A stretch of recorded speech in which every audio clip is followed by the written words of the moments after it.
What is going on, everybody? It is your Observer Lineman here, Uche Waneri, my boy Justin Blaylock, and we are the Lineman, giving you our Lineman Life live stream podcast. Yada, yada, yada. What it do, baby? You know what I mean? Me and this cat, Justin, over here talking a little bit about this past week's sports, sports news. Football was wild again this past weekend. We did some betting last week, so we're gonna have to ante up on the bets here on Wednesday. That's not gonna be Monday. It's Wednesday because that's the tier maker stream. That's where we made the bet. That's where the bet gets paid. That's right. But hope everyone is doing well out there. Hope y'all had a great Thanksgiving. Hope y'all got your nice fill of turkey and ham and pie. Ooh. Hope you enjoyed it. The NFL enjoyed its Thanksgiving for sure. The highest rated football game. The Cowboys and who the fuck did they play? Oh, the Raiders. Cowboys and Raiders on Thanksgiving. Highest rated football game, period, since 1990. Almost 40 million watching that game live. That was huge. It was an entertaining game. I mean, obviously the Raiders took that one in overtime, but it was an entertaining game. I guess it goes to show that the NFL is still works. NFL is still popular.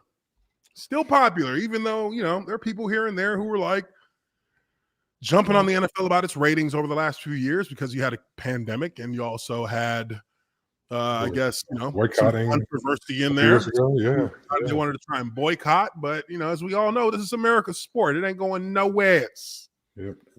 Can't get away from it. Every time I think I'm out, they pull me back in. But yeah, it was a good week for the NFL as far as just games that were interesting. There was not a boring game in the house as far as the NFL is concerned. Over the past few weeks, it's been really unpredictable. A lot of teams that you expect to win just don't end up winning. But as we speak of that Thanksgiving game, there's a little bit that we can little bit of controversy that we could take from that game with the Cowboys and the Raiders. Specifically, when we're talking about the Cowboys defensive tackle Tristan Hill, who has been suspended 2 games for violating the league's unnecessary roughness and unsportsmanlike conduct policy. Now, why is this even relevant to talk about, you may ask? Well, we got a video here of our boy old Tristan. This is why we hate fucking defensive linemen. This is why we don't fuck with D linemen, because they a bunch of little biatches. Shit, they biatches. You dominate them in the game, they get mad, they want to fight you. Right. And just to give a little context here is John Simpson. He's right here with the helmet on, 76, and Tristan Hill is right in front of him. Now, just for those of you who don't know, here's my old head coach, old Gus Bradley, who just happens to be right in the thick of things when this situation turns into a little bit of a schism. But as you take a look here, this is that shit that these D linemen do. Look at him. He said, "Hey man, how you enjoy them pancakes I cooked up for you this I said, "Hey man, you enjoy them pancakes I cooked up? Hey, you bitch, don't talk about me." Now look, enjoy this 2-piece. You know what I mean? Enjoy this 2-piece. I got some drums and some Western drums for your ass. But obviously it turns into a little bit of a push and shove match here. There's Coach Bradley right there. He's in the middle of things. He actually did a good job separating the guys, but it just goes to show. Just goes to show that defensive linemen they ain't got no composure. Look at them; they want to fight. But no, in all seriousness, I think this is just a player being a little bitch, and he getting mad because he had a bad game and they lost. Probably a couple things he did that caused that caused some heartache for fans in Dallas, and he don't want to have to face the truth because he's a bum. He's a clown. What you think, man? He had 60 plus minutes to get his fighting in, you know? And now he chooses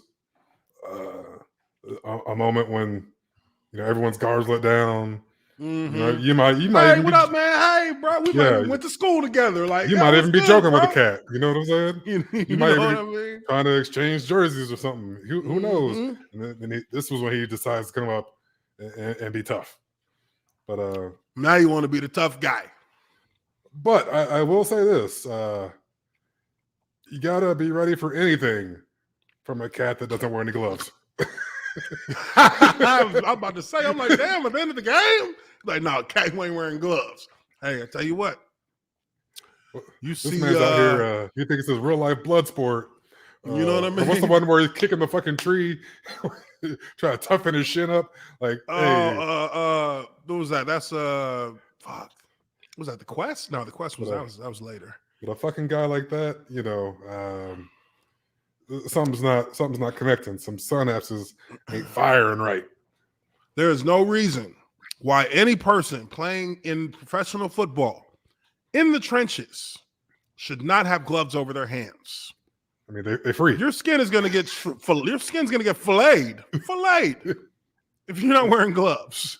I mean, my shit's fucked up, and I wore gloves with tape over them. Tape under the gloves, and I still got scars on my hands. Yeah, I taped my fingers under the gloves, taped a couple fingers together on top of the gloves, had, you know, a thumb brace cast out of fucking PVC because, you know, this thumb barely stays in his fucking socket anymore.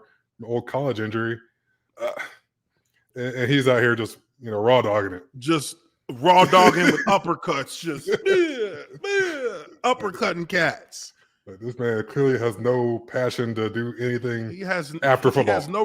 He has no regard for his safety in any way. He'll learn. He won't be able to type. Tristan won't be able to write. No, I mean, he couldn't type anyways. I mean, he's the index finger typer. He's going for that immediate Social Security disability. Totally permanent. My poor finger. Oh man, we just like to cut up on D linemen sometimes because they think that they're smart, but they really might be the dumbest group on the field. Hear that, Warren Sapp? Pew, pew, pew, pew. Letting off these strays. Oh, that's the same dude who gator rolled Carson's ankle last year. Chris Carson's ankle. Wow. So he just a bum. Just a bum. He just a hater. He's a straight up hater. Yeah, I'm kind of surprised. Only 2 games then. The repeat offense. I know. Granted, this is, you know, outside the scope of actual game. I bet you they didn't look to see if he had a previous infraction. Because who knows if that was even suspended for that? I'm not sure. Maybe that was like one of those Mac Jones type things where it's just like, boys will be boys. Now, next up, I'm gonna play this video for the audience. You guys tell me who y'all think I'm talking about when I play this. Because this, hold on, let me make sure I got the right clip here. This is this is essentially what's happened. Let's take a look.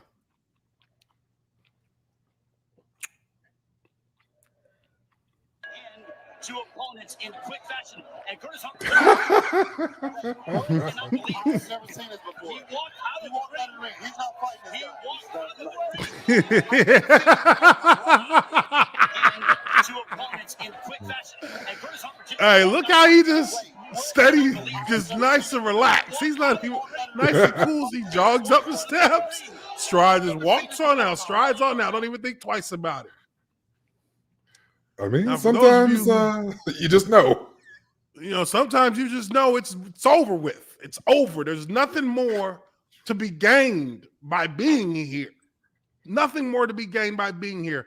And in saying that, you would know that I'm talking about our man, Lincoln Riley. Lincoln Riley, who is now the former head coach of the OU Sooners and is headed to sunny California, South LA, or South California, Southern California, to the University of Southern California.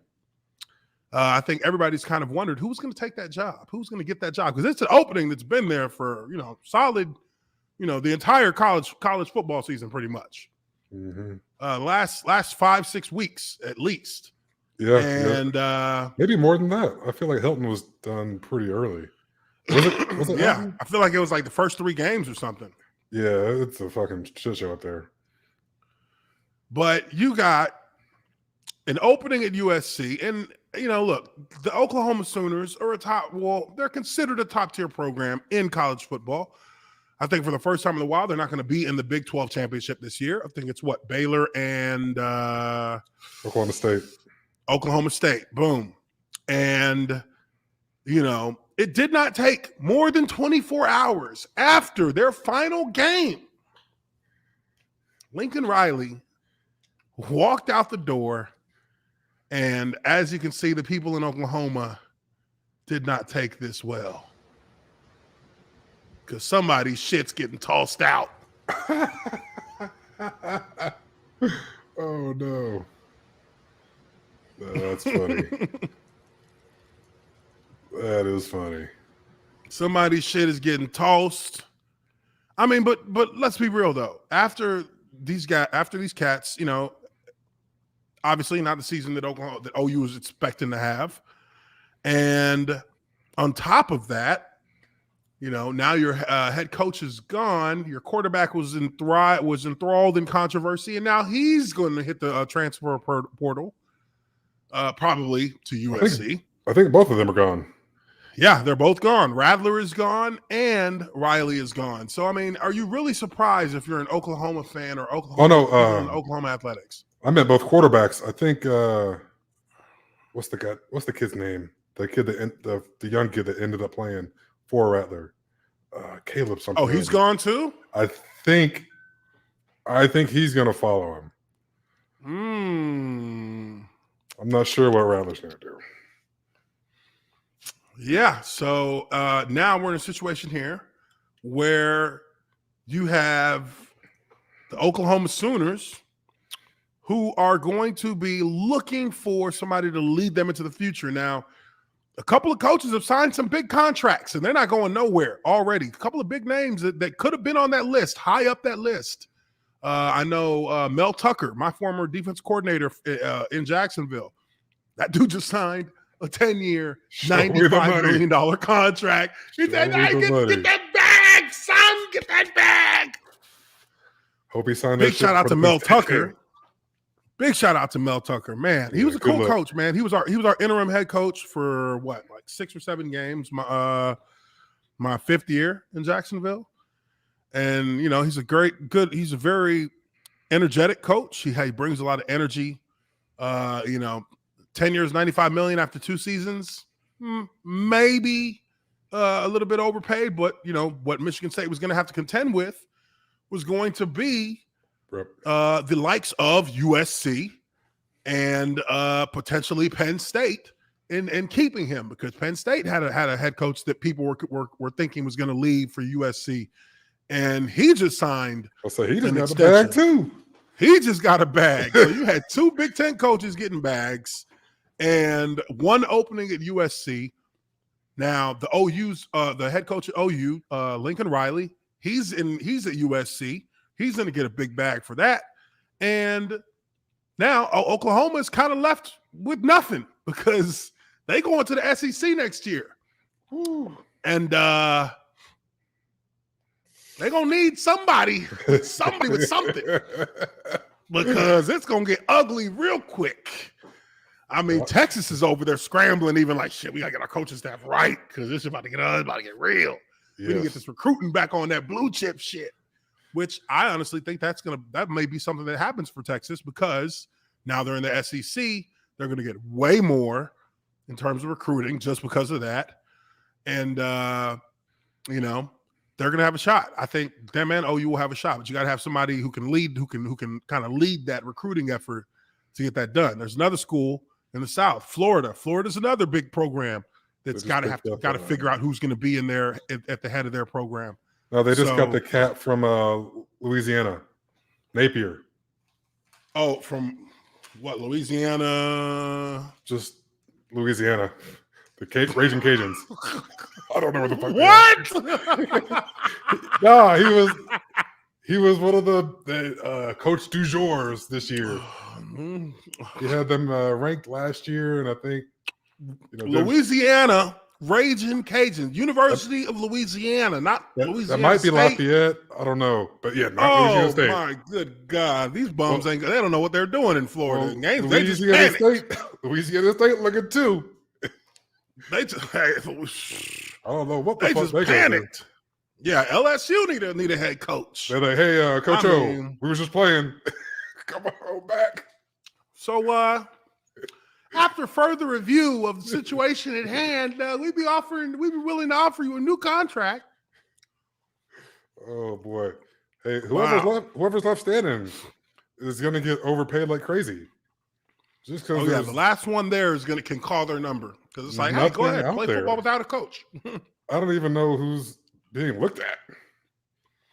Well, we got one person. Brian Kelly is being looked at by LSU reportedly. That's something that's been put out there. I don't think Brian Kelly is going to find it worth his time to go to LSU when he's at Notre Dame. I don't think there's any situation you leave Notre Dame for. You have to get fired. Not for LSU. I got to go kicking and screaming. Not for LSU. I mean, surely they can match dollar for dollar with anybody. Well, yes. Oh, yeah. Notre Dame can pay more than anybody can imagine. Notre Dame can pay more than Michigan State, more than Penn State just did. They can pay more than what Michigan State just paid by about 30 or 40 more million. Right. You know what kind of boosters they got in Notre Dame? Boy. Shit. They're not going to let Kelly go nowhere. Even if LSU was like, we'll give you $100 million. Notre Dame say, we'll give you $150 just to spite LSU. And they could do it just like snapping their fingers. And snap their fingers. Dude, they got so much money there. And that school is ridiculous. I mean, ridiculously paid. That might be the biggest brand in college football. Yes, it is. Absolutely. I would say Notre Dame is probably the most recognizable brand in college sports. But just even because the Golden Domers. Yeah, even with Bama's recent run, one of my cousins is like the biggest Notre Dame fan in the world. And I'm like, you're not from the Midwest. You don't have you didn't go to Notre Dame. Don't know anyone went there. He's like, man, when I was a little kid, I saw that helmet. Well, that Golden Dome. Like, shit, I guess. I mean, shit. I got offered a scholarship by Notre Dame. It's funny, a little quick story. When I committed to Purdue after my visit there. My parents wanted me to go to Purdue because it was a top engineering school. They had a lot of players from Texas. They had just won the Big Ten championship the year before. So it was Drew Brees had just left the year before. And I was like, okay, I had already been to like a couple of schools in Texas A&M, and I was like, I'm trying to get out of Texas. But my next scheduled visit was going to be to Notre Dame, and they fucking would not let me leave the fucking coach's meeting room until I told them I was committed to Purdue, because they were like, "Where are you going next?" I was like, and I had no idea they were rivals. Like, where are you going next? I said, I'm going to Notre Dame. They're like, and they had that look in their face. Coach Tiller's like, have a seat, son. I'm like, yeah, I like Purdue. He's like, yeah. So you're coming here, correct? I'm like, huh? These are not They're the going to be a dreads you want. Boilermaker, right? I'm like, looking at the coaches, they like, motherfucker, better say yes. What you think this is? They lock the door.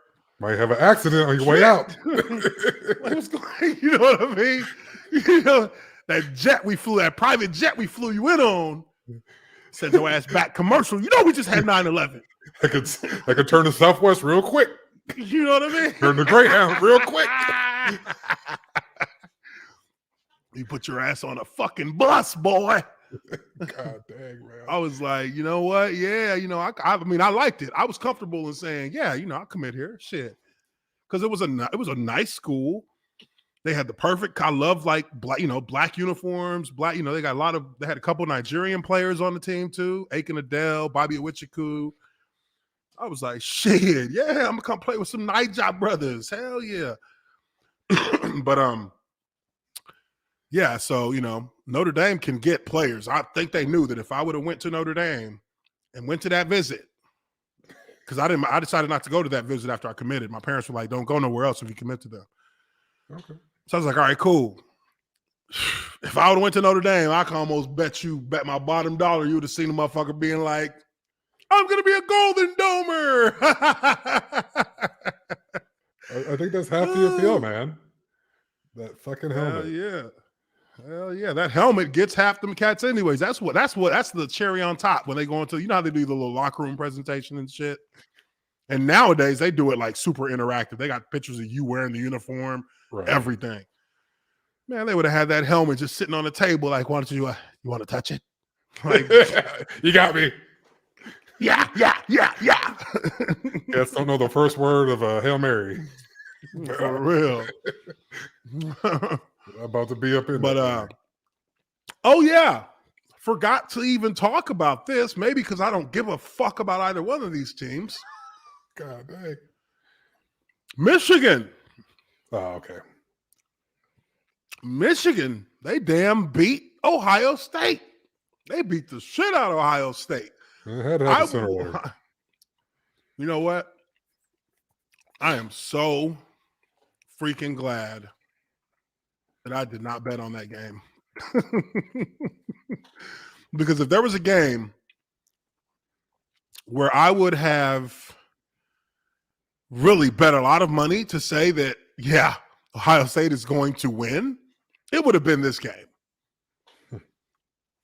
It would have been this game. But I will give it up to these damn I'll give it up to these cats. They made it happen. Yeah, they've really owned made it happen. Michigan's ass for a while now. Yeah, dude. I mean, at a certain point, you got to get tired of that shit, right?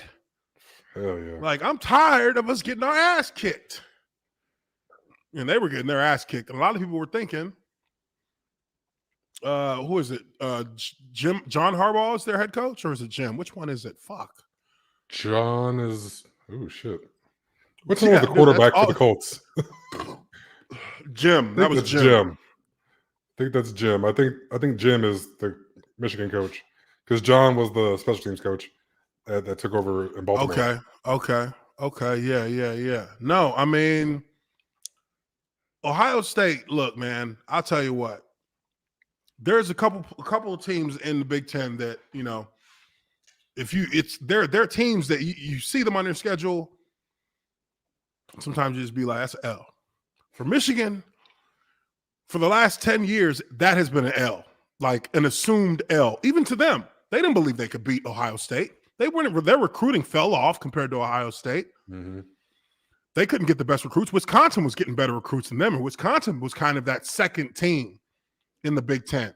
It was them and Ohio State kind of battling it out to see who would come out on top of the conference. And even for Purdue, like, Ohio State's one of those teams we can beat. That we beat. Like, when I was at Purdue, we beat Ohio State like 3 out of 4 times when we played them. Only time we lost to them was my sophomore year. Okay. And we were playing them for the Big Ten championship that year. Like, it was literally the winner of this one is like a game and a half ahead with 1 game left to go in the Big Ten, and we lost to them in overtime. But They definitely, some teams you can beat, some teams you can't. And this was a team that Michigan knew that they couldn't beat for the longest. And honestly, I was shocked that it was a blowout this game. But I think a lot more of it has to do with the environment because they were in Michigan. And maybe you could put a little bit of weather in there to help Michigan a little bit because Michigan, that's what they play in. They're literally in the element. Mm-hmm. Ohio State and more. I mean, the Big Ten plays in snow, but something about Michigan in snow is different than all the other teams. You know what I mean? And the big house to me was not even like a loud stadium, so it really wasn't like necessarily the noise. But Michigan having the kind of year that they've had, they've only lost one game, and them, having, they had the elements that you need to win. In a game like that, they ran the ball very well, and Ohio State's defense is no longer really that feared because you look at Purdue. As bad as they beat the shit out of us, we still put like damn near 40 points on the board. Mm. You know what I mean? We still were scoring on their ass. Right. Had it not been for like 2 or 3 crucial plays in the first quarter, Purdue would have been in that game, and that game would have been a completely different game. Because we answered their scores, and then we just had a crucial turnover on the offense, and then a crucial turnover on downs on the offense that gave them that kind of boost to just kind of take off because our defense is trash too. But anyways, big congrats to the Wolverines getting it done finally. And I know there's a lot of people who are Michigan fans out there. I have a couple of good friends who are Michigan fans, and sure they felt like they won the Super Bowl somewhat getting that win. Big monkey out there, which a certain way they did because the people were kind of getting ready to start calling for Harbaugh's head. Yeah, that seat was hot. That seat was hot. It was one of those. That seat was very hot. You can go 1-10, but if that one is Ohio State. Every year. That's a good year. Every year. You know what I mean? They'll take it. That'll keep your job in place. Yeah, keep you if you just beat Ohio State, you're going to keep your job. What was the old coach's name? Carr, I think. Dave Lloyd Carr. Something. Lloyd Carr. Lloyd Carr I got like Michigan too. You visited Michigan? Yeah, that was one of my final schools. Ooh, what were your top 3 when you was getting recruited? I want to hear this because you was a blue chip. I remember that shit. So in Michigan, Texas, obviously, Oklahoma. Oh, you thought about it, huh? Yeah, I mean, I visited and everything, and it was nice. I can't lie. Except that you're in Norman, Oklahoma. Yeah. Once you get away from this, once you cross that curb right there, nothing. Right. But I mean, they all showed love. I thought about Florida too, but I didn't end up visiting because I mean, much like you, I committed to Texas on my visit, right after my visit or something. And I was like, you know what, I'm done. word. I'm gonna stick to because it's gonna look shaky if you keep going around to other schools. Like, you know what I'm saying? Let other people get a little taste. Yeah, I mean, these kids nowadays, they don't mind holding themselves out. They sure don't. They go commit to somebody every week. Don't. Because I was like, yeah, I think I'm good. Because I'll never forget this shit. After I committed, they gave me all this Purdue gear. So I'm in school. Got the Purdue hat, got the jacket, got the sweats on. I'm just posted up against the wall by the vending machines. It was good. What school is that? My man went to no more classes that year. You know what I mean? You know what I mean? And I'll never forget. One day, I go into my head coach's office. Coach, what was the coach's last name? Coach, it'll come to me later. But our head coach, cool dude, man. I'll never this was my coach back then, and I'm down there talking to him for a little bit. He's like congratulating me and stuff. Then I leave and I get to my house. My house is like maybe like 10 minutes away. Get to my house. My fucking house phone starts ringing. I pick up the phone. It's Coach. He goes, ouch.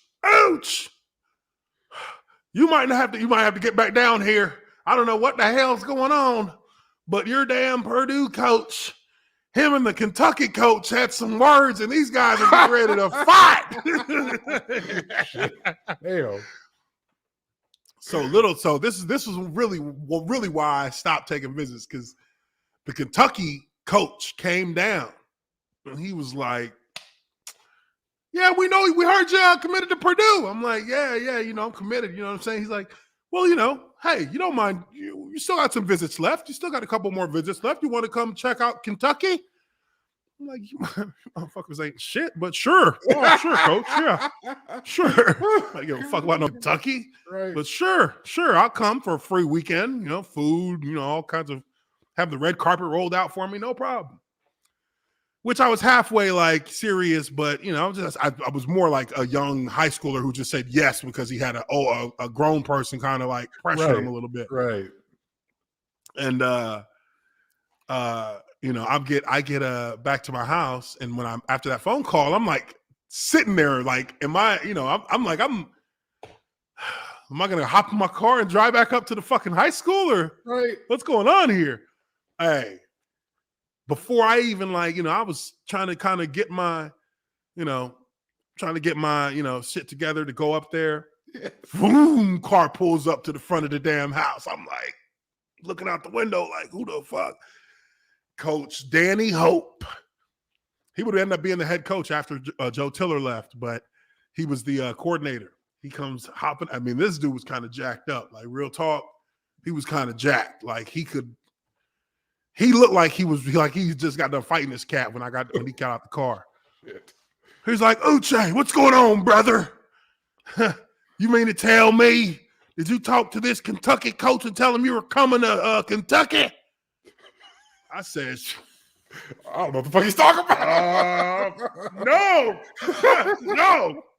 No, I didn't. I didn't say anything about going there. He kept asking me, and I just was like, I'm committed to Purdue. And he's like, I tell you what, Ooch, I about wrung his goddamn neck. Fuck does he think he is talking to my kids? I'm like, I don't even know. You know what I'm saying, Coach? I don't even know, Coach. You see, I got the hat. You see, I got the hat on, man. I wasn't going to no goddamn Kentucky. He's like, hey, it's a dirty game. He's like, it's a dirty game out here, Oops. These coaches, they try to play all kinds of tricks and lie to you and tell you things that aren't true. He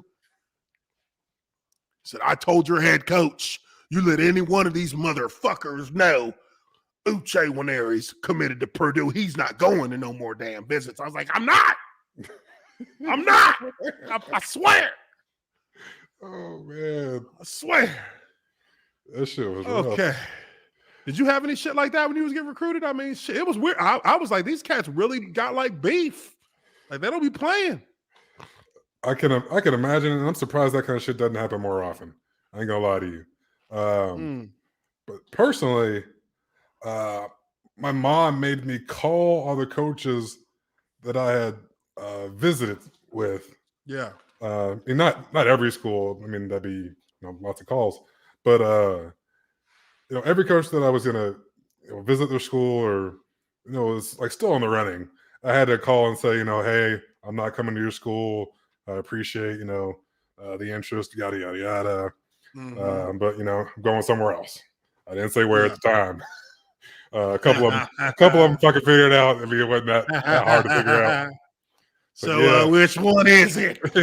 Oh, you're never gonna fucking play there. Like, thanks for the vote of confidence, bitch. Yeah, you bitch ass motherfucker. So I can't play at this school. That's on the rise, but not a powerhouse anymore. I can't play there, but I can play for you. What's that say about your school? Mm-hmm. Joke's on them. Well, actually, I would have won 2. That's just with Florida. crazy, man. Could have had two natties with Florida, but Yeah, got could my have one had 2 and got out. natties. He'll take one. That one was a big one. That one y'all got was a big one. That was fucking Vince Young versus Matt Leinart. Those was the two best teams in the nation that year. Texas and USC. Yeah, no doubt on that. Yeah, I think Huge. I think that was Aaron Rodgers' senior year, if I'm not mistaken, or maybe the year before. I remember one year we were trying to get like some fucking style points and beat the shit out of somebody in our conference championship game because Cal was like, we were kind of on neck and neck with them, to get in the BCS or whatever. And if it was the championship year, we beat Colorado 70-3, fucking Big 12 championship. Damn. So that's what makes me think it was that year. It was the year before. We played in the Rose Bowl, which I guess was a BCS game at the time, but it wasn't. Yeah, Rose Bowl was BCS. But it was one for the ages, because I can't even tell you who Florida beat for their 2. Florida beat Ohio State, and I think they beat Ohio State, and they beat I want to say LSU. That sounds right. That sounds right. I think they beat LSU and they beat Ohio State, because I remember the year they beat Ohio State. It was like they were like just 2 gears faster than these cats. They couldn't even touch them. Yeah, that sounds about right. But I mean, compared to our game, 2 games. Oh, he said Florida beat Ohio State and Oklahoma. That's who it was. Okay, well, 2 games of little consequence. I mean, in the grand scheme of things. I mean, natties, are not all equal. I think ours was a little. Yeah, they're not all built the same. And the year y'all had it, that was the year that it rotated to the Rose Bowl. That was the Rose Bowl game, was the championship game, and that was like a fucking. That's probably one of the top 3 college football games ever played for a national title. Like, because that was like full of drama. That game had all kinds of shit going on in it. And then y'all got it at the very end with Vince Young making that run. Right. It's probably the best one of our lifetime. I'm having trouble thinking of another off the top of my head. I'm sure there's other good ones, but the shit leading up to it was. Oh, I'm seeing LSU is expecting to hire Notre Dame's Brian Kelly. What? Hold on. No. Announcement could come as early as tomorrow. No, there's no way. Let me see. Hold up. Brian Kelly. What the fuck are they offering him? Whoa. Yeah. Pete Thamel. 8 minutes ago. Let's share it with the audience so they can see it. He's the holy shit. He overtook Newt Rockne as the winningest Notre Dame coach in history, right? This year? Mm-hmm. Sources, LSU is expecting to hire Notre Dame's Brian Kelly as the school's next head coach. An announcement could come as early as tomorrow. This has got 3,000 likes. It's only been up for 8 minutes. Wow. Doesn't seem like, some people are saying doesn't seem like a good fit. Not going to happen. Oh, well, let's hear from Charles. What the hell? What the hell? What the hell? What the hell? What the hell? What the hell? What the hell? That would be surprising to me. Because that would be surprising. The easiest path year in, year out to the playoff. Year in and year out, Notre Dame has the easiest path. There's years. Easiest. Like this year, Georgia didn't play Bama in regular season play. But, obviously, they play a championship game. But, there's years that you don't play all the top schools if you're in SEC. Big 12, you play everybody every year. I don't know about Pac-12. There's only 2 fucking teams out there anyways. Oh, Pac-12 is... Why would you leave any conference for the SEC, first of all? But Yeah, why would you leave any conference that you're in that you have control over your own fate in to go into an SEC conference where you by default, you are number 2, even if you are at best. At best, you are number 2. You are never going to be considered number 1 in that division ever unless you are consistently beating Alabama. And none of them have consistently beat Alabama. They get one here or there, but they never they never win or dominate Alabama on a regular basis. And that just seems like a counterproductive move to make, going to a school that doesn't have the kind of pageantry and the kind of tradition that a school like Notre Dame has. I mean, Notre Dame is far and away a better location as a college football program than LSU is. It's a better spot to be in. This LSU is nowhere close. This is nowhere close. Although I will say, even though they have the easiest path to the playoff, I think they're going to have a harder time finishing and winning the Natty than LSU would. Just because the Notre Dames and Stanfords of the world they don't cut corners for athletes. You got to get into fucking Notre Dame. So that is gonna handcuff you a little bit. They're not gonna this guy's a 5-star. I know we got a 8-10 on his SAT, but I mean, come on, look at the film. You can't do something for me. They don't do that shit. They don't do that shit. That's one thing I learned quick when I got to Purdue, and I was like, maybe I came to the wrong school. I was like, what you mean? Like, they don't care. They do not care about, football is not the top priority of that school by any stretch. Now, Notre Dame, it is a big part, but they still keep themselves, they're still just snobbish and arrogant enough that they will not allow players to just have a free ride there. They just won't. You have a scholarship, but you don't got no free ride. You got to pass your classes. Ain't nobody passing you. At Purdue, shit, they actively tried to fail our asses. They're like, shit, got me an athlete. Got me an athlete. Let's put them down, boys. Oh, shit. But that's crazy. Now, okay, Leif, what's up here? Why don't we talk about the Huskies and their new head coach? So nobody give a fuck about no Washington. Nobody knows who the fuck it is. And we don't know who it is. I haven't even seen the headline on it yet. Didn't even care about no Washington. Hell, they ain't even, it's one of the last time Washington won shit. I'm trying to think. Let me see here. Let's see what their head coach looks like. Fucking they were somewhat relevant a few years ago. I think they had the Jacob Browner, something like that, quarterback. Okay, so they went. Okay. Here we go. Kalen DeBoer, the new head coach for Washington football. Guess where he head coached before that? Bishop Fresno Sycamore. State.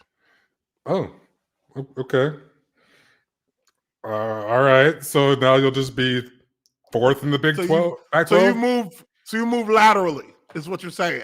You move from a Fresno State to Washington, which is basically you can interchange those as being the same kinds of schools, ones that nobody pays attention to. Yeah, not in football, anyways. Congrats to Washington, I guess. Good luck is more appropriate, I would think. You had to get good somebody. Luck, you had to sign somebody, right? I mean, you couldn't not sign somebody. Who was the last coach? I have no fucking idea. I mean, I hate to sound disrespectful, but I just don't know. I mean, there's 150 teams out there. I can't, keep track of all of them. Hold on now. Oh, talking big shit. Hold on now. Talking big shit. Let's not lie. They'd probably beat Texas right now too. Who the last ranked team Washington beat? How many ranked teams Washington beat in the last 4 years? You want to know how many Purdue has beat? Way more. Matter of fact, I'll give you a fun fact. Here's a stat for you. Purdue holds the most wins against ranked opponents. As an unranked team, they hold the most wins against ranked opponents in NCAA football history. Because I remember when I was at Purdue, the 1 year that we weren't ranked at the end of the season when I was there, we beat Ohio State in our last home game. We whooped their ass. Now, on top of that, we have 16 victories over top 10 opponents as an unranked team, which is the most in college football history. And we beat two teams this year ranked in the top 5. 2 teams this year ranked in the top 5. We beat. They call us the spoiler makers for a reason, because we'll ruin your night. We'll ruin your season. We ruined Michigan State's season. And we ruined Iowa's. Well, Iowa bounced back. They in the Big Ten championship game now. But Iowa was ranked number 2. We beat their ass. Michigan State was ranked number 3. We beat their ass. Washington would struggle with Fresno State. Yeah, I'm not even sure who they play out there. And we got 8 wins this season. The first time Purdue's had 8 wins since my last year at Purdue. I'm proud of that. Anywho, let's get into these scores for the NFL. We talked a little bit about everything. Now let's get to the meat of the show, and so we can get this thing rolling. Let's see here. Pulling it up. It was a very I just feel like every week in the NFL gets a little bit more things just aren't very predictable. It's just really really weird. Really weird. So obviously we got a Monday night game tonight with the Seahawks and the Washington football team. But we had a triple header on Thanksgiving. Bears beat the Lions. The Lions, my God. They find a new way to lose every time. And they are now 0-10-1. I think this was their best shot. To get a win. And it appears that the rumors of Matt Nagy being fired after the Thanksgiving game were, not true. So maybe that win saves his career or saves his time at Chicago, but they pull out the win. They're 4-7. Andy Dalton was at quarterback. He had actually a pretty solid game. 24-39, 317 yards and touchdown. Man, you ever been 0-10? I don't think I've been 0-10 at any level. Yeah, I don't think I've been 0-10 at any level either. Even the worst year we had in Jacksonville, we went 2-14. Fuck. Mike Mularkey, head coach. And we won our first game at 0-8. We won our first game. So yeah, I think the worst I was in was 3-13 my rookie year with Petrino. And after we don't have Petrino, and then he left. My next worst year was probably back in fucking middle school or something. I think we won our first game and then lost out. So not much better. It's crazy because the Lions, for some reason, they get bit by this little this massive losing streak bug often. I remember the winless season that they had. That's the only winless season the NFL team has had. Yep. We played them that year. That was my second year in the league. And my old teammate from Purdue, Cliff Averill, was their defensive end that year. And I'll never forget the look on his face after the game when I'm like, oh, well, because they were They were 0-8 when we played them. Yeah. And we fucking just, our coaches all week were like, man, ain't no fucking way, bro. Ain't no fucking way. Nah, bro, ain't no way. Ain't no fucking way. There's no fucking way we allow ourselves to go into this game and lose to the fucking Lions. We will not let that happen. It was an emphasis on, look, do not fuck this up. We can have a good week. We can have a good weekend this week. We can have a good weekend. It should be. Don't fuck it up. Right. But we beat the shit out of them. And that look of just resignation on the face of the players after the game. You're just like, damn, I don't envy them at all. Right. And that's kind of how I feel for them. But Bears got that one, pulled it out. Cowboys and Raiders. Raiders pulled it out in OT. The Raiders, I think the Raiders just played a better game than Dallas did. I think they played a better game. I watched the game and I just thought to myself, the Raiders, for everything that they've been dealing with this season, they still got a winning record. But these cats do have some talent on their team. They got some guys. Deshaun Jackson is a game changer for them. Yeah, he still got it. He still got it, man. I don't know what the fuck happened in LA that the Rams didn't think he was a good move. He gave them a home run ball in his first game. He don't even know the playbook. Right. Just run fast. Just run down the sideline. Just do what you do. We'll throw it. Run as far as you can, as fast as you can, and look up. We'll get it to you. And he provided them a big lift. Cowboys started the season 7-1? So 6-1, 3 games. like that? 3 out of 4 they've lost now, I think. With just so many. Let's see who they won against though, because I think Denver was the last. Yeah, they were lost. Chiefs, Raiders. Yeah, Falcons. That's who it was. They beat Atlanta. Yeah, they beat Atlanta.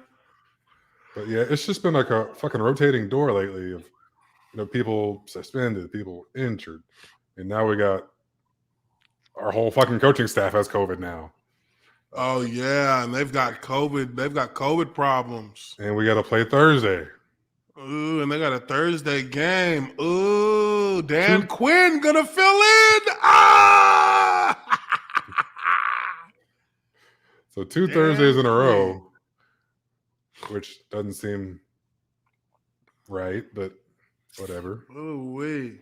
See, now this is where things get dicey because, you got Saints, then you got Giants, and we got a lot of division games coming up where we should be able to make up some ground. You got the Cardinals in there too, though. Cardinals and Eagles will be their toughest game. Well, I don't know because you got to think about it. Their division games are like pushovers. Even though their division games are not easy games for them to win usually. They don't have great records, but I would say that these could very easily be lost. And they play pretty much their best going against the Cowboys because it's a division foe. Yeah. And who knows how to play better? That's gonna be rough for them, I think. But we'll see. But this game, obviously, a lot of people expected them to bring it home, but the Raiders got it done in overtime. The Bills blew out the Saints. Don't think there's much to say there. I think the Saints, obviously, they're reeling from a lot of players being out. No Jameis Winston, no Alvin Kamara. Armstead. Armstead was out. Like, they had a lot of guys who were out, and they got railroaded. Now, I thought it would be a much harder game to win because of where they were playing. But clearly, the Bills have kind of resynced and regrouped and are trying to get as much done as they can to make this final push, because now they're in a situation that they did not want to be in. Chasing New England, the evil empire, the Patriots. They're back. And that's something we'll talk about here in a minute. I'm not going to really go too much into that game just because, that's a blowout. There's not really much to talk about in that. The Raiders game, the Cowboys game, everybody saw that. So it's not, those Thanksgiving games, we just quickly breeze through them. Now, Sunday, I think this one was huge. The Bengals demolish Steelers. Yeah, that was rough. I feel like I feel like Big Ben, it's time for the Steelers to be getting ready to draft his successor and get him on the field. Big Ben's done, man. He's done. What else do you want him to do? He's done. He got you 2 Super Bowls. You should be happy with that. Let him go. Yeah, Let them go. Pretty much a fire sale, you know. They're going to have a fire sale for that. I mean, well, they kind of already have on offense, but I mean, they got rid of most of their offensive line. Yeah, I think they lost 3 guys in the last 2 years that have been, you know, stalwarts for many years. So it's time to, you know, cut bait, get what you can as far as draft picks. Yeah, start trading some of these cats. Your defense is solid. You don't got to really do nothing to your defense. But you need a quarterback, and you honestly need a receiver. And you need an offensive line. That's where they really – they can't – they're not the Steelers when they don't run the ball. The Steelers are a team that can impose their will with the run game, and they have that extra benefit of being able to throw the ball deep with Roethlisberger. They don't have any running game anymore. Running game's done. They need a running game, and they need a quarterback. And I just think that it's time. I just think it's time. Joe Burrow and them, they got their shit. They got their shit rolling. They're back on. Yep. 7-4. Joe Mixon is having a great season. Joe Burrow playing lights out. He's becoming that leader that everybody's was expecting for him to become. He's becoming that. He really is. Oh, hold on. Oklahoma press conference is at 3 p.m. Central Time. Brent Venables will be announced as the 23rd head coach of the Sooners football program. So the former DC under Bob Stoops, that's now at Clemson, coming home. Not bad. That's not a bad move. Not at all. Get you a defense coordinator who knows how to beat the SEC teams. He's familiar with, the program, the area for recruiting. Mm-hmm. He's familiar with the SEC, all the SEC teams they're going to be facing. That's actually a pretty big move. That's a pretty big move. So yeah, this is good. Let's see. Who was it? Let me pull it up. Venables, former DC Venables, under Bob or Mike Stoops, I think. Sorry. Oh, Bob Stoops. Shit. Okay. Hold up. Interim coach Bob Stoops. For the ball game. For the ball game. Isn't he retired? Yeah, he does fucking color for Fox, I think. Oh wow. Well, that could cause complications. I guess it shows you how little a coach actually does in game. Yeah. Head coach in college football is just a figurehead. I mean, they don't have to know that much about their systems. Yeah, it's just call timeouts. Systems just got to work. Yeah, and go for it on 4th down or not. Throw the little flag. Yeah, no, that's true. Yes, $10 super chat here from Ryan Temples says, on a scale of 1 to 10, how much Steelers going to Super Bowl? Woo! This year, Steelers are yeah. The Steelers are it's a running joke that they're going to the Super Bowl every year right now because of urinating tree and his yinzers, the yinzers. They're about like the Cowboys. Yeah, I think that the Steelers are best case scenario a wild card team that gets blown out in the wild card game, and the worst case they're just not in it at all. So it's pretty much straightforward either or situation for them. It's pretty straightforward. But appreciate that super chat, Ryan. Appreciate that very much. Now, I think this was a good game that a lot of people slightly, underestimated how good maybe these Colts are. But the Colts go down, losing to the Bucs. It was a good game. But it came down to, in the end, the fact that the Tampa Bay Buccaneers were able to get a big, huge score late in game by Leonard Fournette, who had 17 carries for 100 yards and 4 touchdowns on the day. Insane. Leonard Fournette played the best game maybe of his professional career against the Colts. What's up? Probably his best game since LSU. Yeah, probably his best. And you know what? His rookie year No, in he had some Jacksonville, good games in he had Jacksonville. some really good games in Jacksonville. He did. He had like a 95-yard touchdown run. I believe it was against I can't remember which team he had that against. But, you know, the reason why I say that is because the Jacksonville Jaguars cut Leonard Fournette. They didn't trade him. They cut him. They cut him. And this is 2 years removed from an AFC championship game. Jaguars and the Jaguars. The Jaguars are fucking unbelievable. You want to hear some more names of people the Jaguars got rid of? Jalen Ramsey. Ooh, yeah. The best cornerback in the NFL. Got rid of him. And he was the best cornerback in the NFL when you had him. Yeah. Calais Campbell. Dante Fowler.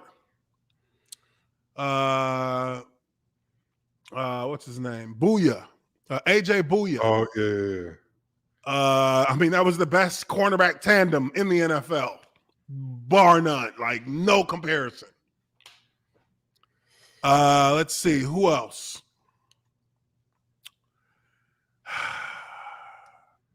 Yannick Ngakoue. Oh, my God. These motherfuckers had ballers everywhere. Wow. Saxonville. That's how good the defense was.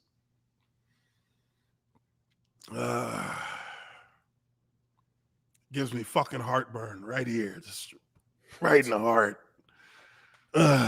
Worst run organization in the NFL. Anyways, let's move on. Buccaneers pulled that one out. That's a big win for them. Indianapolis is not the easiest place to play. Carson Wentz actually had a pretty good game. But you know, at the end of the day, you know, you can never give Tom Brady the ball last. You can never give him the ball last. But that was that. Dolphins blow out the Panthers at home. I did not watch this game. I don't really know a ton about it. But this brings the Dolphins up to 5-7. They're not out of the playoff picture. And this was a team that they were being left for dead by most. Yes.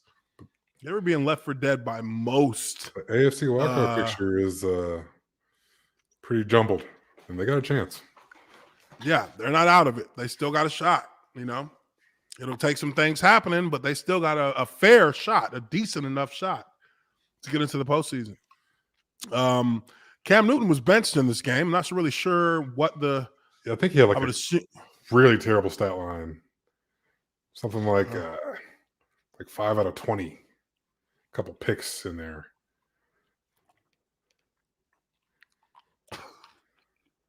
Wow. Well. And then, and McCaffrey's out again. So, geez. Oh, my God. He's out for the season, isn't he? Guy just can't get right. His career's done, I think, as a starting running back. And I hate to say that because he is definitely an elite level running back. But that volume. But he gets hurt. He can't be. This guy has never, since his first 2 years in the league, he ain't been on the field for more than a 3-game stretch at any given time. And he's missed the entire season. I mean, it feels like he's missed a few seasons of football from injury, just straight up. I mean, damn, how many seasons has he even been around? Let's take a look, to be honest. Shit, let's take a look. I mean, it feels holy shit. He's been out more than he's played at this point. Let's see how many games he's played over his career. Let's see here. Let me see. Let's go rushing. Let's go 2017. Okay, so he has played 3 full seasons. 16, 3 full seasons, and then 3 games, and then 7 games. Damn. That means he only made it through about a little bit over a quarter of the way of this season. I mean, I hate to see it for such a talented guy.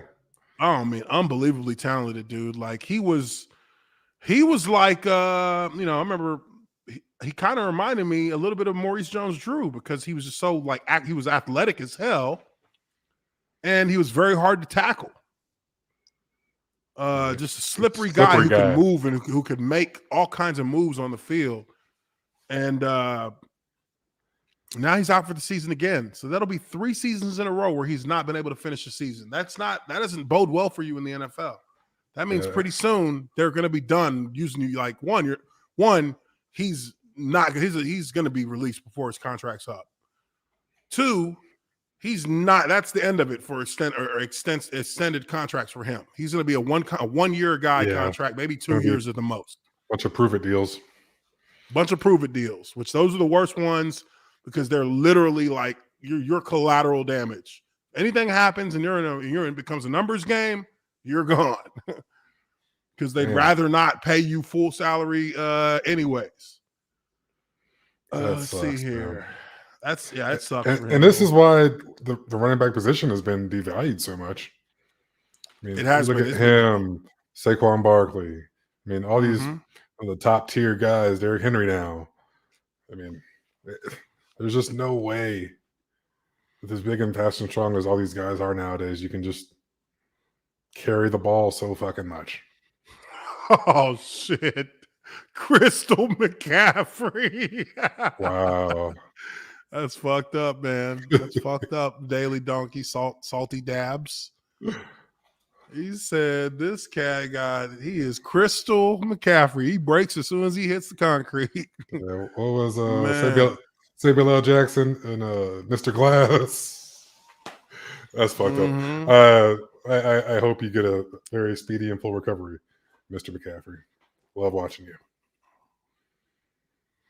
Oh, man, somebody went and pulled up some stats. Oh, God, here we go, Leif. I checked the Wikipedia pages for Purdue and Washington. Purdue had 625 wins, a percentage of 5.20 or 0.520 win percentage in 12 conference championships. Wow. Compared to 743.615 in 17 championships for U of Dub. Yeah, that's because Purdue is not the school you normally would consider a football school, even though we have consistently since the Joe Tiller era been a upper middle tier college football squad. You know what Purdue does do though? We put the first man on the moon. Really? That's right. Neil Armstrong, Purdue grad, astronaut. We created the grass that every team in college football uses in their football stadiums. We created that grass. It's not natural.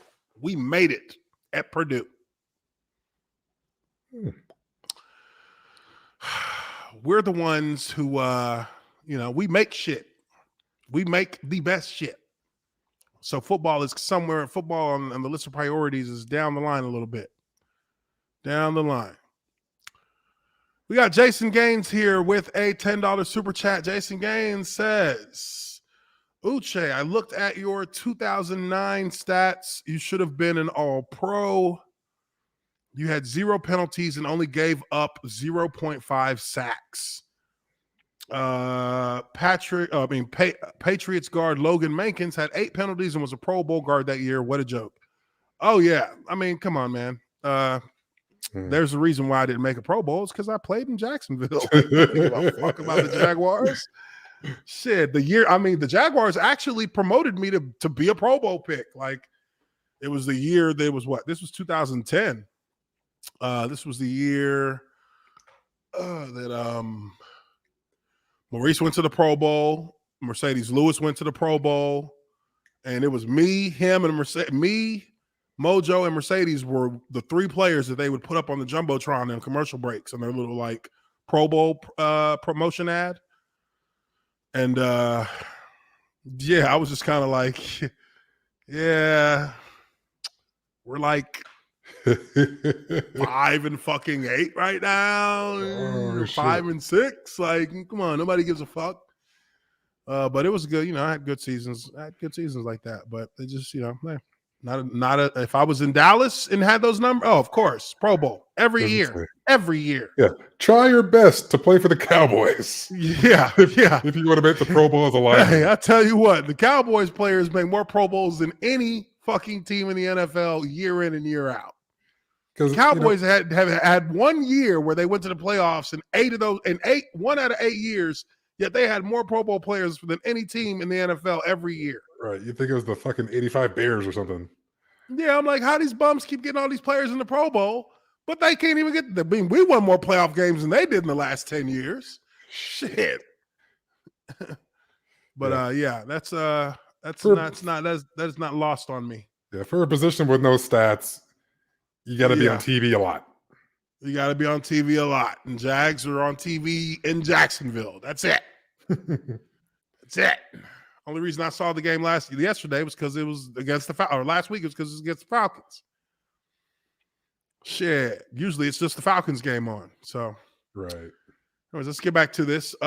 Eagles. Eagles lose to the Giants, which is the Giants, you know, 4-7. Not horrible. I mean, it's bad, but it's not as bad as we kind of figured you were going to be. Yeah, I thought it was they pulled that game out, and they beat the Eagles 13-7. So clearly, you kind of can see what kind of game it was. It was a shit show. They didn't get the memo. They're supposed to be tanking. Yeah, they have now officially screwed the tank. They're not. They're going to end up in the middle of the pack, the end of the beginning of the rounds, which. That can be an ugly look down there. Now, to the marquee matchup of the evening. Falcons at Jacksonville. Falcons pull it off 21-14, move up to 5-6. Honestly, I watched this game and I just kind of thought to myself, this is kind of how I pictured it happening. I mean, our offense is so bad in Jacksonville that it's really not even a matter of can we beat you? It's a matter of how close to 20 points can we get? And really, honestly, we've scored 1 touchdown here in the entire game, which, I mean, this is like laughably bad. I mean, there has to be, let me see here. Their ranking has to be at the very bottom offensively. Has to be. Let me see. Wow, if memory serves, on Wednesday, we were joking that this would be a race to 14 points. We weren't far off. Yeah, whoever can get to the 21 first wins. It's like playing basketball with your buddies. I mean, it's bad, dude. It's bad. Let me see how they're. Let's see what they're. Look at what? 15 points per game. Wow, that's got to be worse than the NFL. Absolutely worse than the NFL. And they're giving up 25 a game, which is probably pretty bad too. Third down percentage, 34%. That's pretty bad. Opponents is 40s. You want to be at 50%. 50% is efficient in the NFL. Third down. This is wow.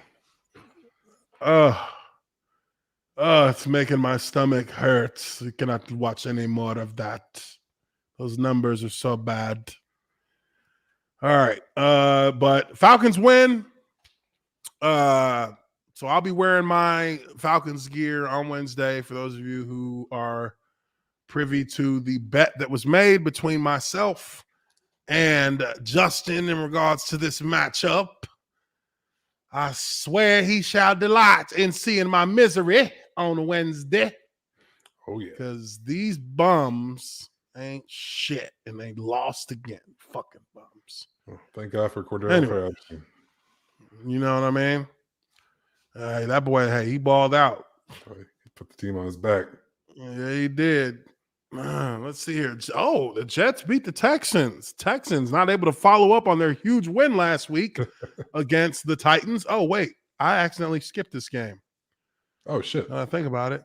Titans losing to New England. I think that was subconsciously. My brain was like, we're not reading anything good about New England again. But New England is now top of their division, 8-4. Are they? Don't think anybody saw this AFC? coming. Actually, they're tied for first in the AFC, if I'm not mistaken. Yeah, I think you're right. Woo! My God, it's happening again, boys. It's happening again. My goodness. Who caught COVID? Tell me Belichick caught COVID. Nope, no, he didn't. Too fucking stubborn. You know that bastard. He's probably immune. 100%. Look at this. Oh, my goodness. Points against. Ooh, points for. That's a winning formula. First. Yeah. I mean, Belichick for coach of the year. Hey, if they make the playoffs, if they get to like a title game, I would say, yeah. Be hard to go against them. It'd be hard to not give him coach of the year because they started this season off not good. They started this season off what? 2-4. 2-4, and they've rolled off. Oh wow, 6. 6 in a row. That's fucking impressive. No matter when you do it. It is. Oh my God, it's fucking happening again for real. Fuck. They're fucking why? Just die. What's the furthest a rookie quarterback's ever been in the playoffs? Has a rookie quarterback started a Super Bowl? If I'm not mistaken, Ben Roethlisberger won a Super Bowl his rookie year. Ben Roethlisberger won a Super Bowl his rookie year. Oh, shit. Yeah. Well, damn. Never mind. Can't be done. Yeah, Roethlisberger won a Super Bowl his rookie year. Ooh, fuck. I can't believe it. They're back. They are back. The fucking Patriots. My God. They beat the shit out of the Titans. The Titans are decimated with injuries on the offensive side of the ball. Both their receivers are now on IR. Julio Jones and AJ Brown. They're both on IR. Their running backs on IR. Woo, man. It's a rough game, man. It is rough, and that's how it is sometimes, man. This was Tennessee was at that. They were at the brink of being like the favorite all the way, and then they lost Derrick Henry in Indianapolis, and from there, they went a 90-degree angle downward. It's not been good for them. It has not been good for them. I think personally that the Patriots team we'll find out what's their schedule look like. Let me see what their schedule's looking like here. They got a couple of tough. This is where we find out for real that they for real. Yeah, on the they road got the Bills, the Colts, and the Bills again. That is going to tell us what they really are, and they got the Dolphins to finish the season. So we're gonna learn. We're going to learn in the next 6 weeks what's up with these cats. If you just win this 3-game stretch, I think if you win one of those, I think you're okay. I think they got to beat the Bills both times because the Bills are their direct competition in division. Well, the Bills are 6-5? No, the Bills are I might be way off. Bills are no, it's on the 7-4. They're 7-4. Okay, never mind. Take that back. You got to win them. You got to win them both. Yeah, you got to win them both because whoever wins those both wins the division, pretty much. Unless Miami continues to win out in the next 4 weeks, then it might be an issue. But Miami is the last team they play against, and and it's that's a team that traditionally has given them problems, but. This year anything can happen. Yeah, who fucking knows? Jets beat the Texans. That's a Tank Bowl. So Texans look like they're en route to be the winners of the Tank Bowl. Chargers. What the fuck is going on with the Chargers? Man, this is what, Jeez. 4 in a row now? Is it? They won last week though. Oh, that's they're right. going. Oh, okay. So they've won two of their last 6. Okay. I knew it was pretty shaky the last month or so. From what we were expecting. I felt like that Steelers game should have kind of sent their trajectory upwards. Yeah, and the Broncos, who fucking really can't get shit done, they beat you. Yeah, shit. Look at this. The Broncos have won 3 of their last 4. See, these teams the teams keep bouncing around. Yeah, they'll have, like these bad losses, but then they'll beat, a team that we think is, upper tier. Mm-hmm. Who knows what the fucking think anymore? That's why you play the game. Unpredictable.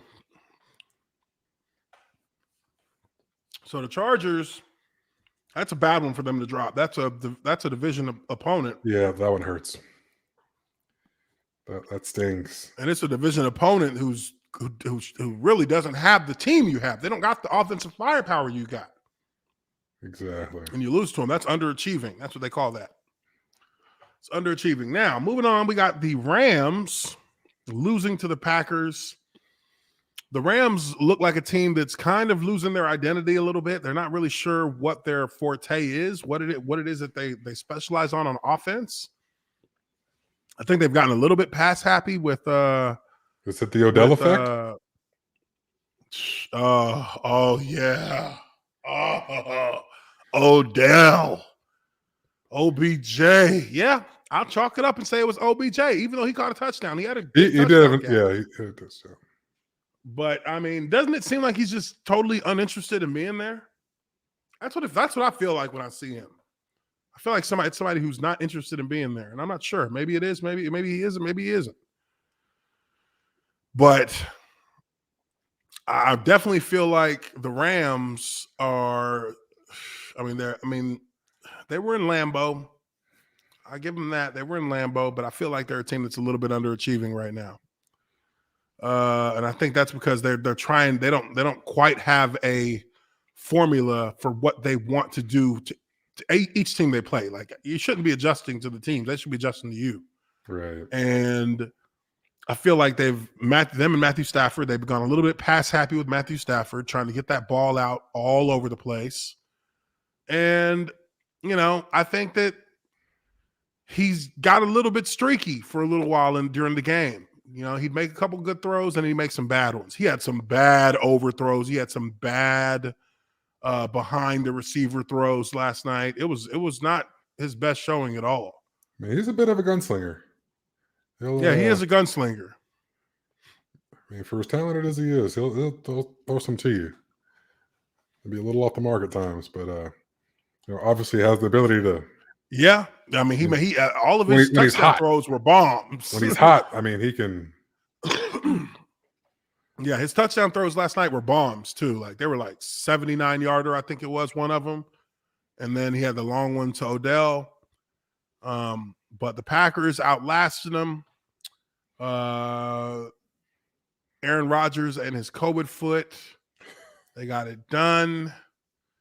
I think that, Devontae Adams had a strong game. That guy was, I think Jalen Ramsey. So this is one thing I noticed on defense. On defense, the Rams gave up on defense. I could see it. That happened quite early in the fourth quarter. They gave up. Now, what's worse about it is that for the majority of the game, Jalen Ramsey was actually like, he was not happy that they were running a lot more zone defense than they'd been running, because there was just too many Green Bay weapons on offense. You couldn't run man defense across the board because you've got liabilities in man defense. There is no help for some positions in the secondary and man defense. So they couldn't run that defense. They couldn't run man all game like they had been doing for some other teams. And Jalen Ramsey didn't like that. But as I watched the game, I understand why he definitely was that it was good that he didn't try to voice or express any frustration with that past the extent of shaking his head, because in almost every situation where he did get into man coverage against Devontae Adams, he got his ass fucking worked. He did. He got routes ran on him and balls got thrown for completions, and it was on him. Now, what does that mean? That doesn't really mean much in terms of does that diminish him as a cornerback? No, absolutely not. But I think that there's a lot more respect that Jalen Ramsey has for Devontae Adams' game than he maybe had before this game, because Devontae Adams got everything that went his way, regardless of who was on it. And I think that Jalen Ramsey had to recognize that, because it was not there was not a situation where he was on him where he wasn't targeted. He still was targeted, and he made the catches. Yeah, it doesn't hurt that you got one of the greatest quarterbacks we've ever seen throwing it to you. Well, yeah, you can argue you got a quarterback who will throw that ball, and he don't give a fuck that you're Jalen Ramsey. You could argue that Devontae Adams is one of the top 3, if not the best receivers in football right now. Yeah, I think he might be the guy. Flip a coin. You can flip a coin between him and Tavon Diggs, and that's pretty much it. And he's having a better year than Tavon Diggs is. Yeah, shoot, he's having a better year than him this year. He just has, yeah, because he has got torched quite a bit, but he also has a lot of turnovers. Mm-hmm. So I mean, that definitely Devontae Adams is definitely. He's definitely put himself out there as the top receiver in the league. I mean, as a guy who can do a lot of different things for you, and he's a red zone threat. He's a deep ball threat. He runs his routes beautifully. He can do everything. He's a toolbox. And a lot of top receivers are hurt also right now. Yeah. There's some injuries out there for sure. Definitely injuries out there. So good time for him to have a big game. Mm-hmm. Put everybody on notice. Mm-hmm. Now, we got a couple more games left here to talk about. We got the Vikings and Did you hear about or did you see the whole Vikings situation? I saw that Dalvin Cook separated his shoulder. That was a big problem. Yes, Dalvin Cook separated his shoulder. And Kirk Cousins lined up under the guard. Oh, okay. Yeah. I did see that. Kirk Cousins lined up under the guard in their game, in a crucial moment in the game. They had to call timeout because he had no idea. He didn't recognize that he'd done that at all. And let's pull up that little segment here so I can show you guys. Yeah, I thought it was a trick play at first. Yeah, I thought it was a trick play until the running back came up and was like, "Hey, let's move you one, right?" And I'll tell you what, man, you can get confused in there. I mean, you can get confused. It's not unheard of for a player to kind of like lose where they are in that situation. Because I mean, there've been times when I had played on on the look team as a young player, as a rookie, and they would be like, okay, here, we're going to put you at, it would just be like just a skeleton crew guy. So it's like no pads and stuff there. Ooch, you be quarterback, because everybody want to take balls, don't take snaps under the center. Like, you know what I mean? I'd be on that mug, like acting like I'm over here, like I'm Tom Brady. Right. 180. But when you're walking up to the line of scrimmage, there's like jumbos. You got jumbo sets where you got extra tight end, tackle over, shit like that. And you get out the huddle and you're like looking at the card when they're showing you the card. You get out the huddle and it's like there have been a few times where I was like actually counting the linemen to find where the center was. I'm like, okay, 2, 3. That's tight end over, tight end, or that's tight end, tackle over, tackle, guard. Okay, there's center. So it's happened. It's happened before to me, just in like a complete practice setting. But here is the situation, and he has no idea that he has no idea right here And look at the center. The center is just like that. And there's a running back like, hey, scoot your ass over. I mean, what did the guard do? The guard was probably like, what the fuck? I can't get a good look at him. Guard's like, who the fuck is touching me? Who's touching my ass? Oh, man. And then he proceeded to, throw a terrible pass to his receiver, I think later in that drive or towards the end of it, I think his name, John Jefferson, their wideout? Justin Jefferson. Justin Jefferson. Yeah, that's his name. But Kirk Cousins lined up under guard, but, that's just one small thing.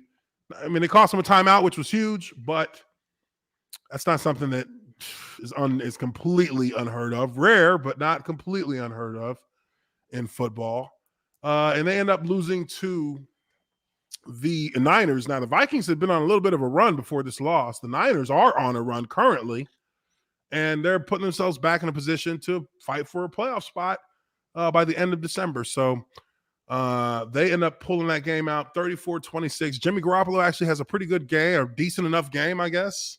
Let me take a look here. Let's look at the box score. Well, nah. I mean, he had a 90 rating, but he threw an interception. Fair. Not spectacular. That's what you're going to get out of him. Yeah, I mean, he's a game manager. That's not a guy you want to like try and make him the guy who wins the game. He's the guy who doesn't lose you the game. And Deebo Samuel, Elijah Mitchell. A balanced game from the Niners, balanced in the run game. Yeah, that's good looking to me, anyways. Good looking to an offensive lineman. Yeah, that's nice and balanced. That keeps your, a lot of people don't understand that having your offense balanced in play calling allows you to actually like dictate the flow of the game. And a lot of times, with good defenses, if you can't keep them, at least respecting both aspects of your game, run and pass, it gets really hard. Because once gonna be a long night, they could just get ears back. Let me tell you, once them cats decide that they don't even believe you no more about running the ball, oh, it's the worst. Oh, you're just like, oh God. They keep rotating defensive linemen every play. Everybody's fresh. The fucking nose guard's doing spin moves. Like, what the nose guard is spinning. The nose guard is spinning and swimming. It's like, bitch, this is what unacceptable. Are you doing? Just give me one trap or something in here. God dang. Oh, I mean, it gets crazy. They just like, and that's when you can get them on a run play, because then they're just running off the ball and you just give them a quick hit and you've knocked them completely off their trail, and there's a huge hole for a running game, for a run play. So, there has to be balance. And I hate when there's not balance, and I hate when I see quarterbacks have like 45, 50 passes, because that means it wasn't a balanced game. It usually means that y'all were losing and you had to throw the ball more. Right, trying to come back quickly. Yeah, trying to make that comeback quick, trying to catch up in one drive, but it's such a chess match in the NFL between the O-line and the D-line, because if a D-line starts doing things that are unexpected, there's ways you can adjust to that. There's things that are already built into your rules as a lineman blocking that will usually take care of that. Mm-hmm. You just have to kind of, regroup and get that down in the lineman's heads. Like, hey, movement here means that you pick up the guy on the run block, not this guy. Right. So, it's not always when moments are designated to be run or pass that can cause hard times, but it's when, there's things that are unexpected, the flavors of the week, where, you see things that you didn't see on film, and now you have to adjust to those. Because a lot of times, if it works, they'll keep doing it until you stop it. Boy, it is. Yes. And when I say they will keep doing it, it will keep coming the same way every time. They might just flip it over a few times so they can see if the other side is caught on. Usually they ain't caught on neither. So, it'd be like that sometimes. But Niners pulled this one out. So now they're actually, this is what? I think this is maybe their third in a row. Yeah, third in a row. They've won 3 in a row. They're kind of rolling now. They had that chunk in the middle of the season where they had a lot of injuries. Things were hard to get right. But Niners are looking like a team that could have something for some people late in the season. We'll see. Then you got Browns, Ravens. The Browns, they continue to fall down flights of stairs on their way to the basement in the NFL. This was so Ravens ugly. pull it off 16-10. Now, funny thing about this game, and I don't know if you watched it. I didn't watch it, but I did catch the highlights. Funny thing about this game is that you had a Lamar Jackson who threw multiple interceptions and still won. Had a QBR of 53. I'm sorry, not in that game. Let me go back. Let me pull up the box score. He had a pretty bad game as a passer. Yeah, I was watching this one. There was a stretch before halftime. 4 interceptions. Yeah. I think both teams went back and forth like 3 or 4 times with turnovers. No one wanted the fucking ball at the end of the half. I can't remember how many were picks and how many were fumbles, but it was just like a comedy of errors. And then at one point, like Baltimore couldn't even get a playoff. Wow. I think there was like 3 plays in a row they had like pre-snap penalties on one team or the other. I mean, it was just like fucking JV football. Like no one knew how to line up and get a damn playoff. Wow. Feel stuck with a credit card that works against you? Get out of here. Get out of here. Okay. So this was a very ugly game for Lamar Jackson's stat line. Jesus Christ.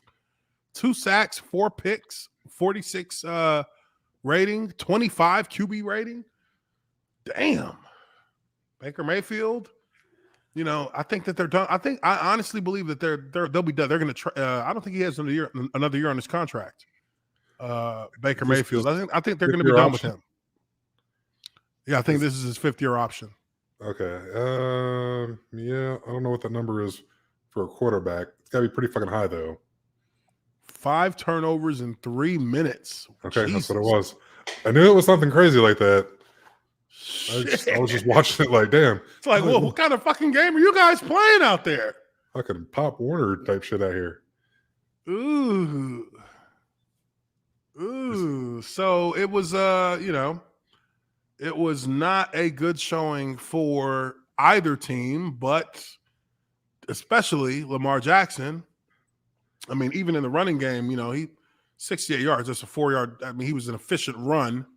He was setting an efficient run with his average, but not really. This was just not a really good game. Look at this: 3, just black. 6, 14, 3. I mean, there weren't even points being really scored, and these defenses have been a tad bit underwhelming from both these teams. And I'm sure that there's probably a lot of head scratching and question asking going on in Cleveland, because this team was supposed to be a team that was supposed to go to the Super Bowl this year. This is the team that was supposed to get it done, and they've got nothing done. Very highly thought of, and then then this.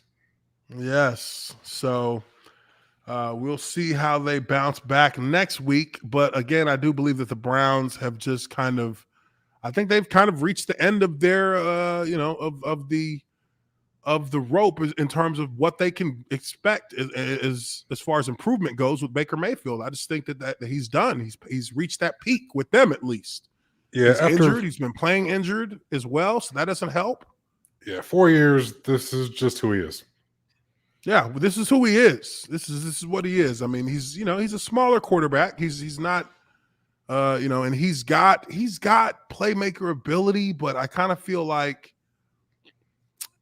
he's a try-hard. And I feel like a try-hard will always end up, kind of fucking off by the end of, when everything's said and done, they'll just kind of fuck it off. So I'm not totally down on him, but I just don't think he's a guy who's going to lead a franchise to a Super Bowl without everything being perfect. And this is with one of the can't do it. One of the better lines in football. Although I think I think Jack Conklin just went out for the season, if I'm not mistaken. But everyone else, the interior's very highly thought of, and Solid. Wills, I think the first round pick from last year. I mean, and then Conklin was all pro, so that's a big loss. But three very, very rich guards or interior linemen. We get paid, son. Should be no. I mean, they've got to be well protected. Yeah, should be. I mean, he hasn't been sacked that much this season. I don't think. I mean, I can't imagine it's more than anything usual. I mean, granted, he did get hurt falling down from a sack. He's been sacked 29 times. That's got to be top. That's in the top half in the NFL. 29. Through 11 games. Yeah, that seems kind of high. That's kind of high. That's. Let's see. Hold on. You kind of want to finish around there. Yeah, let me see. Let's go stats. Yeah, that's what I was kind of thinking for a second. When I saw 29, I'm thinking, oh, that's the whole year, like the season's over. But no. Yeah, something like let's see. Two a game is probably about average. Yeah. You want to be more like one a game. Some games with a shutout. Fuck, where did they put that stat on here? I know it's on here. Ooh, while you're looking. Passing, here we go. Sacks, here we go. Well, that's defense, right? I'm not sure they have sacks allowed as a team. No, I think they have it here. Yeah, here we go. Boom. Oh, well, they got that. Well, now they're at 34, but maybe not all on him though. 29 on him. Because he may not have played. I think he may have backups. He missed a game or two. Well, wow! Look at where the fucking Jaguars are. Oh wow! Okay. 20th or 20 sacks, which puts them in the top. What? That's the top top 7 teams. Not too shabby. And of course, old Tom. So how the fuck we can't score no goddamn points then? Old Tom not getting hit. Getting the ball out. Yeah, this bastard never gets hit. They only run turn protection with him, right? Also they true. Don't do slide. Also true. They don't do slide protection. They only do turn. Which, I mean, why don't every NFL team just use turn then? Because, I mean, it works. It clearly works. Clearly. Oh, man, that's kind of crazy. Some of these teams I thought were better at protecting. I thought New England would definitely be higher up. Kansas City, yeah, they're about where I thought Kansas City might have given up maybe a few less. But, I mean, they're having a down year as it is. That's kind of tight at the, I guess you want to call it the top, like the better teams. Yeah. Like the top 10 are within like five sacks of each other. Yeah, within 5 sacks of each other. Yeah. It's not like so really, like you can say, you can say that, like Green Bay's at 23 and that's really maybe statistically they're in the middle of the pack, but honestly, one game and you could see like Buffalo switch with Green Bay. You know what I mean?